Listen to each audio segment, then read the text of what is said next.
Próteses de silicone mais lisas, encorpadas, rugosas.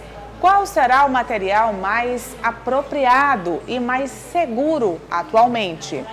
Confira nessa entrevista com a doutora Georgia Machado.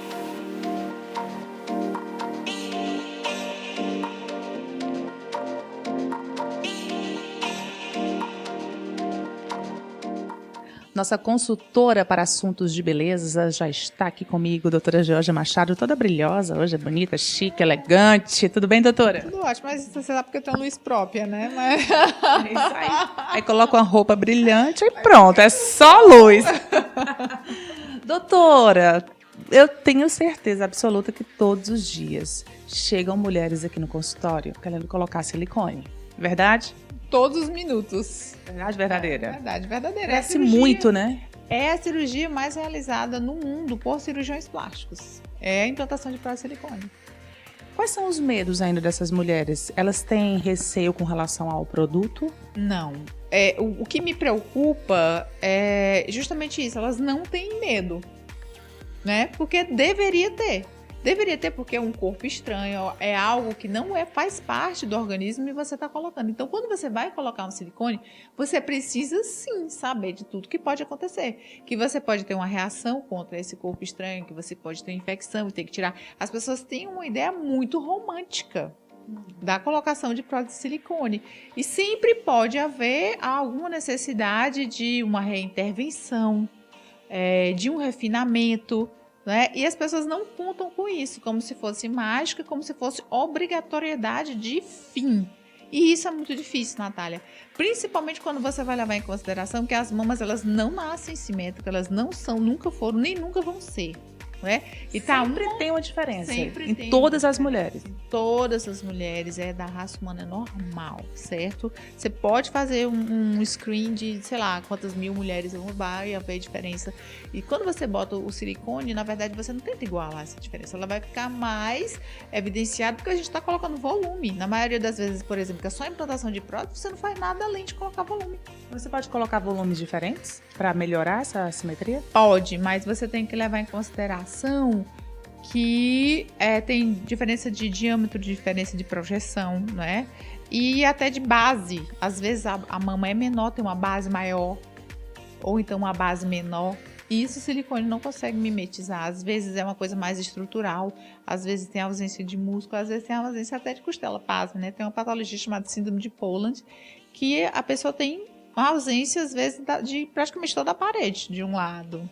Né? Então, existem assimetrias graus, assimetria grau 1, grau 2, grau 3, até uma coisa mais severa como essa que você tem, uma condição que quase é incompatível com a vida, mas existe. Né? Então, assim, essa parte até da assimetria, ela não é nem tanto o X da questão, mas, na verdade, a possibilidade de você realmente ter que intervir, ou você ter uma contratura, ter que trocar prótese, ela é real, ela é frequente, ela não é rara. E as pessoas, quando vão colocar o silicone, tem que estar cientes disso. Não tem que ver só se preocupar com o tamanho do silicone, simplesmente. Doutora, existem muitas opções boas no mercado. As opções que existem são boas, são similares. E outra pergunta que eu já vou aí unir com essa. Silicone ruins, de uma qualidade inferior, dá mais problema? É assim, Natália, nós médicos não somos, não trabalhamos no Inmetro. Tipo assim, existe um órgão regulador de qualidade do silicone. Ponto. Não existe classificação 1 estrela, 2 estrelas, 3 estrelas. São todos iguais. Né? Por mais que a marca faça propaganda, porque minha superfície é assim, porque minha superfície é assada, isso já aconteceu antes, entendeu? A propaganda de um determinado tipo de cobertura do silicone, que hoje, por exemplo, está totalmente em desuso.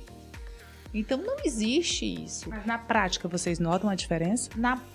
Assim, atualmente está acontecendo isso. Aconteceu no passado, as próteses lisas davam muito problema, foi mudado para uma superfície texturizada, né? Aí, outro grau, coisa bem técnica.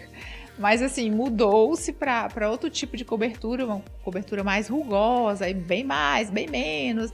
Aí, até uma outra estrutura em cima do silicone, chegou-se a cogitar como se a melhor forma. Tal. Hoje em dia, isso está em desuso. né? Depois de alguns anos, 10 anos, né? Na 6ª geração de silicone, hoje está caindo tudo por terra. Alguns estudos de microscopia têm revelado, microscopia eletrônica, que há um crescimento bacteriano maior nas superfícies mais rugosas. Quanto mais rugosas ou cobertura de produtos que aumentam a adesividade do silicone, aumenta também a probabilidade de infecções subclínicas que causam a contratura capsular, que é o fato da capinha que fica ao redor do silicone, que é a barreira do organismo, ficar menor do que o silicone, causar dor, causar alteração da forma. Então, hoje está tudo virando, né, para uma superfície microtexturizada, o mínimo texturizada possível, quase lisa, que tem outros tipos de complicações também. Por exemplo, quanto menos mais lisa, mais a probabilidade dessa prótese rodar. Aí quem define isso é o paciente. De forma nenhuma. Ou você, como profissional, dá a sua opinião. Exatamente, a gente dá a opinião. Porque acaba que quando existe um estudo que direciona isso, as marcas de silicone, elas acompanham essa linha de raciocínio. Então, olha, é provado para mais ver que tal, é assim, é melhor. Aí vai todo mundo usar aquele tipo de cobertura de silicone, não é? Mas de forma geral, é uma cirurgia que traz a gente sabe que traz muita satisfação, né? As mulheres, elas...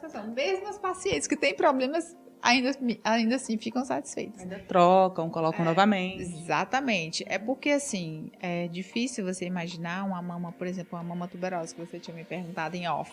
Né? A mama tuberosa é uma mama extremamente difícil de resultado, né? A adolescente, ela tem uma alteração muito grande do formato da mama, isso causa um constrangimento enorme e causa alterações até psicológicas, de comportamento. Então, uma paciente dessa que tem a possibilidade de colocar um silicone, que esse silicone vai moldar aquela mama, que essa mama vai seguir agora a orientação do formato redondo, do formato normal, essa adolescente ela vai ficar muito mais feliz. Por mais que ela tenha uma cicatriz, que ela tenha que fazer uma mastopexia, ela vai ficar muito mais feliz. Então, o mais importante é essa mulher conversar bem com o seu médico, tirar todas as dúvidas. Exatamente. E saber como estamos... Quais os tipos de complicação, né? Eu posso ter que reintervir?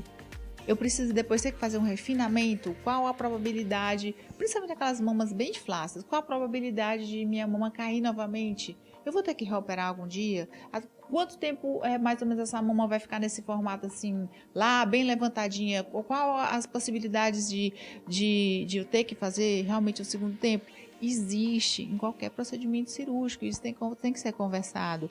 Não é? Porque às vezes, Natália, a gente como profissional realmente faz tudo possível, você está ali, passa 3 meses e depois, assim, principalmente quando a paciente tem um emagrecimento, vem tudo aquilo, cede novamente, porque aquela pele não aguenta, não cede, entendeu? Então, assim, são coisas que fogem à responsabilidade do primeiro tempo, né? Então, tudo isso tem que ser conversado, porque tem gente que entende muito bem isso, entende bem, realmente, estava até assim, até tal mês, mas a grande maioria não, a grande maioria acha que deveria ser uma coisa eterna, que não é um organismo vivo, que não se modela a cada dia, que não existe a gravidade, que não existe peso. Então, isso tem que ser conversado.